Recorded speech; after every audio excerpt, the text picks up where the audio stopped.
வணக்கம். அண்ணாமலையார் கோவிலில் கார்த்திகை தீபத் திருவிழா 2024ஆம் ஆண்டு பூர்வாங்க பணிகள் மேற்கொள்ள பந்தக்கால் நடப்பட்டது. திரளான பக்தர்கள் கலந்து கொண்டு சுவாமி தரிசனம்.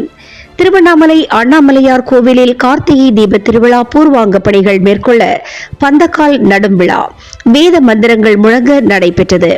பஞ்சபூத ஸ்தலங்களில் அக்கினி ஸ்தலமாக விளங்கும் திருவண்ணாமலை அண்ணாமலையார் கோவிலில் நடைபெறும் திருக்கார்த்திகை தீப திருவிழா உலக பிரசித்தி பெற்றது.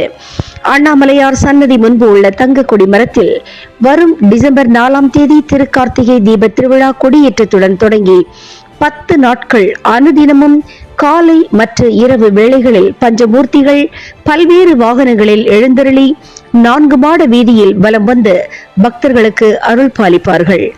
திருவண்ணாமலை அண்ணாமலையார் கோவிலில் வரும் டிசம்பர் 13ஆம் தேதி அதிகாலை 4:30 பரணி தீபமும் அன்று மாலை 6 மணிக்கு கோவிலின் பின்புறம் உள்ள 2668 அடி உயரம் கொண்ட மலை உச்சியில் மகா தீபம் ஏற்றப்பட உள்ளது.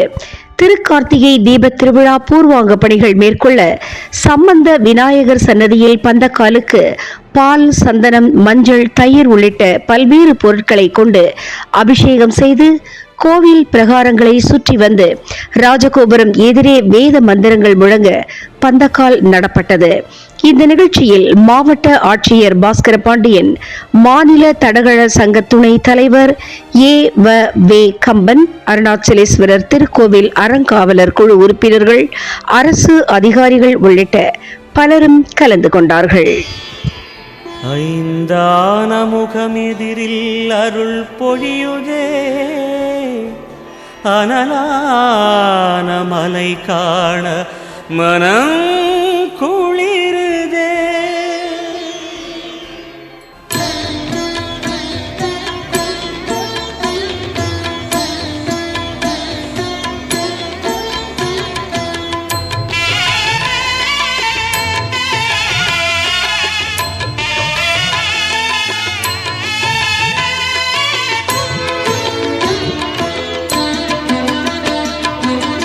சிவமயமாக தெரிகிறதே, சிந்தையில் சிவயோகம் வருகிறதே.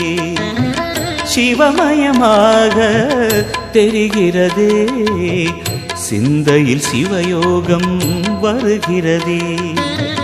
புவனங்களாளும் அண்ணாமலையே,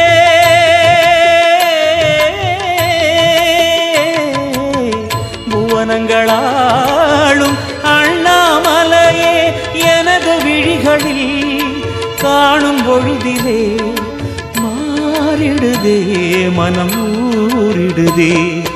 அண்ணாமலையானே எங்கள் அன்பில் கலந்தோனே, உண்ணாமுலை நாதா எங்கள் உள்ளம் நிறைந்தோனே.